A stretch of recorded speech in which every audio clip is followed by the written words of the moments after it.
পবিত্র জিলহজ মাস চলে এসেছে। সম্মানিত মা বোন, এখনো জানলেন না রোজা কয়টি রাখতে হবে, এখনো আপনি জানলেন না কত রাকাত নামাজ পড়তে হবে, কি কি জিকির করতে হবে, দোয়া মুনাজাত কিভাবে করতে হবে। অথচ এই জিলহজ মাসের প্রথম 10 দিন এতটা দামি। আল্লাহ কোরআনে এই 10 দিন সম্পর্কে কসম করে আল্লাহ তাআলা মর্যাদা বুঝিয়েছেন। সম্মানিতা মা বোন, রমজান মাসের পরে সবথেকে দামি সেরা দিন হচ্ছে এই জিলহজের প্রথম 10 দিন, প্রথম 10 রাত। সম্মানিতা মা বোন, জিলহজ মাসের প্রথম 10 দিন যদি নামাজ পড়েন, জিকির করেন, কোরআন তেলাওয়াত করেন, 10টি আমলের কথা বলে দিব। এই শ্রেষ্ঠ মর্যাদাপূর্ণ দিনগুলাতে যদি 10টি আমল করেন, কপালটা খুলে যাবে, গুনাহ মাফ হয়ে যাবে, অভাব অনটন চলে যাবে, রিজিক আল্লাহ তাআলা দিবেন। শুধু দুনিয়ার ধনী হবেন না, দুনিয়াতে তো আল্লাহ তাআলা ধনী বানাবেন, পরকালে আল্লাহ তাআলা আপনাকে ক্ষমা করে জান্নাতের ধনী বানিয়ে দিবেন। সুবহানাল্লাহ ওয়া বিহামদি। আল্লাহর নবী সাল্লাল্লাহু আলাইহি ওয়াসাল্লাম বললেন, আমার উম্মতেরা শুনে নাও, এই জিলহজ মাসের প্রথম 10 দিন হলো আল্লাহর সৃষ্টির মধ্যে রমজান মাসের পরে সবচেয়ে সেরা দামি দিন। আল্লাহ রাব্বুল আলামিন কোরআনুল কারীমে 10 দিন সম্পর্কে বলেন, ওয়াল ফাজরি ওয়ালায়ালিন আশর। আল্লাহ তাআলা ভোরবেলার কসম কেটেছেন, ফজরের কসম আল্লাহ পাক কেটেছেন। ফজরের কসম কেন কাটলেন? ফজর নিঃশ্বাস ছাড়ে, জান্নাতি নিঃশ্বাস। ফজরের নিঃশ্বাস শুধুমাত্র ঈমানদার মুমিন মুত্তাকি আল্লাহর প্রিয় বান্দা বান্দীদের গায়ে লাগে, মুনাফিক কাফেরদের গায়ে ফজরের বাতাস লাগে না। তারপরে আল্লাহ রাব্বুল আলামিন বলেন, ওয়ালায়ালিন আশর, 10 রাতের কসম আল্লাহ পাক কেটেছেন। মুফাসসিরিনে কেরাম বলেন 10 রাত হলো ওই 10 রাত 1 জিলহজ থেকে 10 জিলহজ পর্যন্ত, অর্থাৎ জিলহজ মাসের প্রথম 10 রাত সম্পর্কে আল্লাহ তাআলা কসম কেটেছেন। এই দিন রাতগুলা কতটা দামি একটু চিন্তা করে দেখুন। নবীজি সাল্লাল্লাহু আলাইহি ওয়াসাল্লাম হাদিসের মধ্যে বলেছেন, আল্লাহর নিকট জিলহজ মাসের 10 দিনের নেক আমলের চেয়ে অধিক প্রিয় আমল অন্য কোনো দিন নাই রমজান মাস ছাড়া। অর্থাৎ রমজানের পরে সবচেয়ে বেশি আল্লাহ পাক পছন্দ করেন ওই দিনগুলার আমল। জিলহজ মাসের প্রথম 10 দিনে যদি কেউ আমল করে, তার আমলটি আল্লাহর কাছে খুবই পছন্দনীয় এবং ভালোবাসার। সুবহানাল্লাহ। সম্মানিতা মা বোন, আপনাদেরকে 10টি আমলের কথা বলে দিব। এই আমলের মধ্যে নামাজ কিভাবে পড়বেন এসে যাবে, জিকির কি কি করবেন তাও বলে দিব, এবং কিভাবে ইস্তিগফার করবেন, কিভাবে মুনাজাত করবেন, সব আলোচনায় এই 10টি আমলের মধ্যে আছে। 1 নম্বর আমল হলো জিলহজ মাসের চাঁদ যখন উদয় হবে, এই আর 2-1 দিন মাত্র। জিলহজ মাসের চাঁদ যখন উদয় হবে, যখন নিজ চোখে দেখবেন অথবা কান দ্বারা শুনবেন যে চাঁদ উঠেছে, চাঁদ ওঠার পর থেকে কুরবানির আগ পর্যন্ত, পশু জবাইয়ের আগ পর্যন্ত হাতের নখ কাটবেন না, পায়ের নখ কাটবেন না, চুল কাটবেন না, অবাঞ্ছিত পশম কাটবেন না। যারা কোরবানি করবেন, কোরবানির সওয়াব তো অবশ্যই পাবেন, সাথে এই আমলটি করলে আরেকটি কোরবানির সওয়াব পেয়ে যাবেন। আর যাদের কোরবানি করার তৌফিক নাই, অসহায় দরিদ্র মানুষ, আপনারা যদি 1 জিলহজ থেকে 10 জিলহজ পর্যন্ত কোরবানি আগ পর্যন্ত যদি হাতের নখ না কাটেন, পায়ের নখ না কাটেন, চুল পশম যদি না কাটেন, নারী হোক পুরুষ হোক, তাহলে আল্লাহ রাব্বুল আলামিন আপনার আমলনামায় কোরবানির সওয়াব আল্লাহ পাক দিয়ে দিবেন। সুবহানাল্লাহ। 2 নম্বর আমল হলো রোজা রাখতে হবে। কিবারে রোজা রাখবেন? জিলহজের চাঁদ যখন উদয় হবে, চাঁদ ওঠার যে রাত্রে চাঁদ উঠবে আর 2-1 দিন আছে, 1 তারিখ থেকেই রোজা রাখা শুরু করে দিবেন 9 জিলহজ পর্যন্ত। আল্লাহর নবী সাল্লাল্লাহু আলাইহি ওয়াসাল্লাম হাদিসের মধ্যে বলেন 4টি আমল নবীজি কখনো মিস করতেন না। 1 নাম্বার আশুরার রোজা আল্লাহর নবী মিস করতেন না। 2 নাম্বারে আল্লাহর নবী 1 জিলহজ থেকে 9 জিলহজের হজ পর্যন্ত রোজা আল্লাহর নবী মিস করতেন না।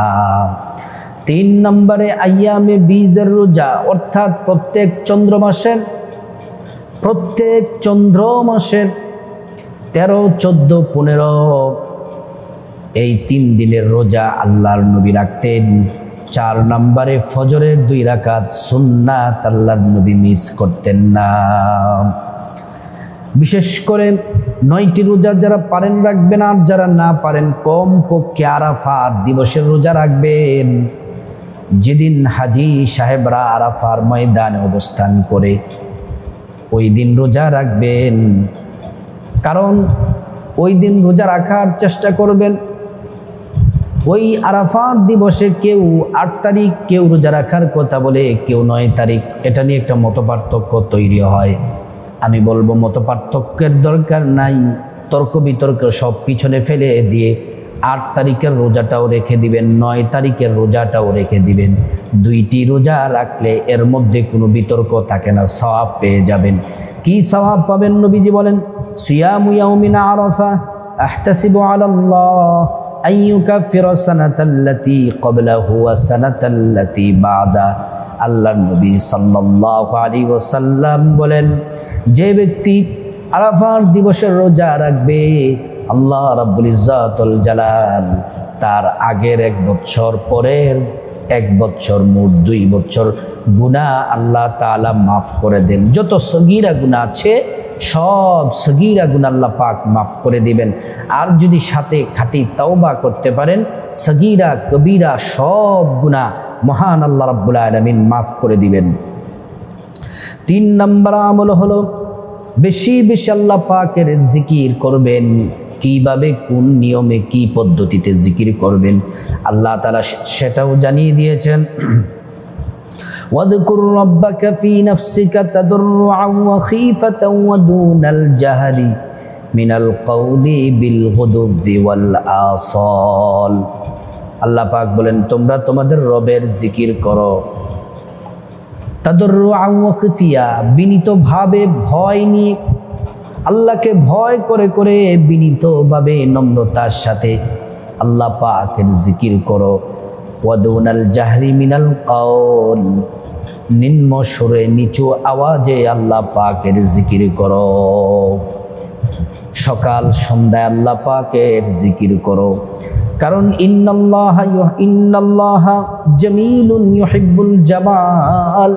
আল্লাহ নিজে সুন্দর এবং তিনি সৌন্দর্যতাকে পছন্দ করেন, নম্রতা, শিষ্টাচার, সুন্দর এবং পিওর ইবাদত আল্লাহ পাক পছন্দ করেন। হাদিসে কুদসিতে আল্লাহ পাক বলেন, ফাইন যাকারনি ফি নাফসিহি যাকারতুহু ফি নাফসি ওয়া ইন যাকারনি ফি মালাইন যাকারতুহু ফি মালাইন খায়রি মিনহুম। নবীজি সাল্লাল্লাহু আলাইহি ওয়াসাল্লাম বললেন, তোমরা যদি একাকী আমি আল্লাহর জিকির করো, আমি আল্লাহ তোমাদের একাকী জিকির করব। আর যদি তোমরা দলে দলে মহাসমাবেশে, মসজিদে, মাহফিলে, মহাসমাবেশে সম্মিলিতভাবে জিকির করো, আমি উত্তমভাবে আমার ফেরেশতাদেরকে নিয়ে মহাসম্মেলন করে তোমাদের জিকির করব। সুবহানাল্লাহ। কি কি জিকির করবেন? 1 নাম্বার জিকির হলো লা ইলাহা ইল্লাল্লাহ। 2 নাম্বার জিকির লা হাওলা ওয়ালা কুওয়াতা ইল্লা বিল্লাহিল আলিয়্যিল আযীম। 3 নাম্বার জিকির হলো সুবহানাল্লাহি ওয়া বিহামদিহি সুবহানাল্লাহিল আযীম। 4 নাম্বার জিকির হলো সুবহানাল্লাহি ওয়ালহামদুলিল্লাহি ওয়ালা ইলাহা ইল্লাল্লাহু ওয়াল্লাহু আকবার। যত জিকির জানা আছে এই জিকিরগুলা করবেন, কোনো সমস্যা নেই। 4 নম্বর আমল হলো বেশি বেশি ইস্তিগফার পড়বেন। আল্লাহর নবীর কোনো গুনাহ ছিল না, তারপরেও মুহাম্মদ সাল্লাল্লাহু আলাইহি ওয়াসাল্লাম দৈনিক 70 বার ইস্তেগফার করতেন। আর আমাদের তো গুনাহের অভাব নাই, তারপরেও আমরা ইস্তেগফার করতে চাই না। আমাদের উচিত বেশি বেশি পরিমাণে ইস্তেগফার করা। ইস্তেগফার পড়লে কি হবে? আল্লাহ পাক বলেন, ফাকুলতুস্তাগফিরু রাব্বাকুম ইন্নাহু কানা গাফফারা ইউরসিলিস সামাআ আলাইকুম মিদরারা ওয়া ইউমদিদকুম বিআমওয়ালিন ওয়া বানিনা ওয়া ইয়াজআল লাকুম জান্নাতিন ওয়া ইয়াজআল লাকুম আনহারা। আল্লাহ রাব্বুল আলামিন বলেন, 5টি পুরস্কার পাবে ইস্তেগফার পড়লে। 1 নাম্বার, জীবনের সব গুনাহগুলো আল্লাহ পাক মাফ করে দিবেন। 2 নাম্বার, আল্লাহ রাব্বুল আলামিন ধনী বানিয়ে দিবেন। 3 নাম্বার, নেক সন্তান দান করবেন। 4 নাম্বার, জান্নাতে প্রবেশ করাবেন। 5 নাম্বার, জান্নাতের নহর থেকে শরবত আল্লাহ পাক পান করাবেন। 5 নাম্বার আমল হলো জিলহজ মাসের এই 10 দিন ফরজ নামাজগুলা খুব গুরুত্বের সাথে আদায় করা। শুধু এই 10 দিন না, সব সময় ফরজ নামাজ গুরুত্বের সাথে আদায় করা। আল্লাহ পাক বলেন, ইন্নাস সালাতা কানাত আলাল মুমিনিনা কিতাবাম মাওকুতা। নির্দিষ্ট সময়ে তোমরা সালাত আদায় করো। ফরজ নামাজগুলো সময় মতো পড়বেন। পুরুষরা জামাতে পড়বেন, মা বোনেরা বাসায় সময় মতো পড়বেন। ওয়াজিব নামাজগুলা গুরুত্বের সাথে পড়বেন, সুন্নাত পড়বেন, নফল পড়বেন। যার যেটা মন চায়, বিশেষ করে এটা করলে হবে না যে সুন্নত ছেড়ে দিলাম। ফরজের পাশাপাশি সুন্নতের গুরুত্ব দিবেন, ওয়াজিবের গুরুত্ব দিবেন, নফলের গুরুত্ব দিবেন। ইচ্ছা করে অন্য সময় তো পড়েন না, কিন্তু না, এই 10 দিন মনোযোগ দিয়ে পড়বেন। আল্লাহর নবী বললেন, দৈনিক যদি কেউ 12 রাকাত সুন্নাত নামাজ পড়ে, জোহরের ফরজের আগের 4 রাকাত সুন্নাত, পরের 4 রাকাত, পরের 2 রাকাত সুন্নতই হলো 6 রাকাত, তারপরে মাগরিবের পরের ফরজের পরের 2 রাকাত সুন্নাতই হলো 8 রাকাত, এশারের ফরজের পরের 2 রাকাত সুন্নাত 10 রাকাত, ফজরের আগে প্রথম 2 রাকাত সুন্নাতই হলো 12 রাকাত। এই 12 রাকাত সুন্নাত যারা পড়বে, আল্লাহ রাব্বুল আলামিন তাদের জন্য জান্নাতে ঘর তৈরি করে দিবেন। সুবহানাল্লাহি ওয়া বিহামদিহি। 6 নম্বর আমল হলো, যাদেরকে আল্লাহ রাব্বুল আলামিন তৌফিক দিয়েছেন উমরা করবেন, হজ করবেন। 7 নাম্বার, দান সাদাকা করবেন। এতিমখানায় দান করবেন, মাদ্রাসায় দান করবেন, মসজিদে দান করবেন। এতিম মিসকিন অভাব অনটনে যারা আছে তাদেরকে দান করবেন। 8 নাম্বার আমল হলো আইয়ামে তাশরিকের দিনগুলাতে, অর্থাৎ 9 জিলহজ ফজর থেকে 13 জিলহজ আসর পর্যন্ত প্রত্যেক ফরজ নামাজের পরে পুরুষ যারা মসজিদে উচ্চ আওয়াজে তাকবীরে তাশরিক পড়বেন, আর মা বোনেরা বাসা বাড়িতে নিম্ন আওয়াজে মনে মনে তাকবীরে তাশরিক পড়বেন। তাকবীরে তাশরিক হলো আল্লাহু আকবার, আল্লাহু আকবার, লা ইলাহা ইল্লাল্লাহু আল্লাহু আকবার, আল্লাহু আকবার ওয়ালিল্লাহিল হামদ। 9 নম্বর আমল হলো বেশি বেশি নবীজির প্রতি দুরূদ শরীফ পড়বেন। একবার মুহাব্বতে দুরূদ পড়লে 10টি গুনাহ মাফ হয়ে যায়, 10টি নেকি পাওয়া যায়, 10টি মর্যাদা আল্লাহ রাব্বুল আলামিন বাড়িয়ে দেন। সকালে 10 বার দুরূদ পড়লে, বিকেলে 10 বার দুরূদ পড়লে নবীজি বলেন, ওয়াজাবাত লাহু শাফাআতি, ওই উম্মতকে সুপারিশ করা আমি নবীর জন্য ওয়াজিব হয়ে যায়। আর যদি আপনি মুহাব্বতে দুরূদ পড়েন, নবীজি আপনাকে হাসরের ময়দানে খুঁজে খুঁজে বের করে আপনাকে বরকতি হাতে নবীজি নিজে হাউজে কাউসারের পানি পান করাবেন। সুবহানাল্লাহ। দুরূদ শরীফ পড়লে কি হবে? 2 জন ফেরেশতা আপনার দুরূদ রাসূলুল্লাহর রওজা মোবারকে পৌঁছে দেন। আপনার নাম, বাবার নাম বলা হবে, রাসূলুল্লাহর নাম, রাসূলুল্লাহর কাছে যখন আপনার বাবার নাম, এলাকা, ঠিকানা বলে দেন, নবীজি আপনাকে চিনে ফেলেন আর আপনার জন্য আল্লাহর কাছে দোয়া করেন। সুবহানাল্লাহ।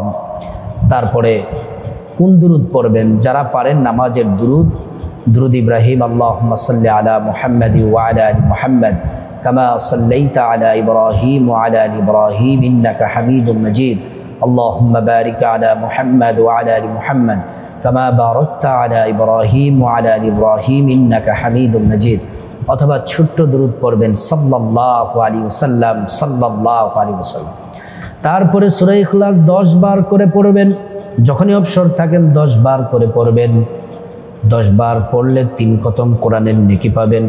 আর নবীজি বলেন মান ক্বারাআ সূরাতুল ইখলাস 10 মাররাত বানাল্লাহু লাহু বাইতান ফিল জান্নাহ। সূরাতুল ইখলাস 10 বার পড়লে আল্লাহ পাক জান্নাতে আপনার জন্য সুন্দর বিল্ডিং তৈরি করে দেন। সুবহানাল্লাহি ওয়া বিহামদিহি। 10 নম্বর আমল হলো সামর্থ্য যাদের আছে কুরবানি করা, নিয়তটাকে পরিশুদ্ধ করা, টাকাটা হালাল যেন হয় এবং আপনার কুরবানি হবে আল্লাহকে রাজি খুশি করার জন্য। এই বিষয়গুলা খেয়াল রেখে আল্লাহকে রাজি খুশি করার জন্য কুরবানি করলে আল্লাহ পাক রব্বুল আলামিন সংসারে বারাকা দান করেন। এজন্য সম্মানিত মা বোন, এই জিলহজ মাস অত্যন্ত দামি মাস, সেরা মাস, সম্মানিত মাস। সব আমল এই জিলহজ মাসের প্রথম 10 দিনের ভিতরে আছে। নামাজ, রোজা, হজ, যাকাত, দান, সাদাকা, জিকির, কোরআন তেলাওয়াত সব আছে। এজন্য অবজ্ঞা না করে আর মাত্র এই 2-1 দিন আছে চাঁদ ওঠার বাকি। চাঁদ ওঠার সাথে সাথে 10টি আমল যদি করতে পারেন, আল্লাহু আকবার, দুনিয়াতেও আপনি মর্যাদাবান, সম্মান মর্যাদা আল্লাহ দিবেন, পরকালে আপনাকে আল্লাহ তাআলা মহা পুরস্কার দিবেন। আল্লাহ পাক আমাদের সবাইকে বোঝার আমল করার তৌফিক দান করুন।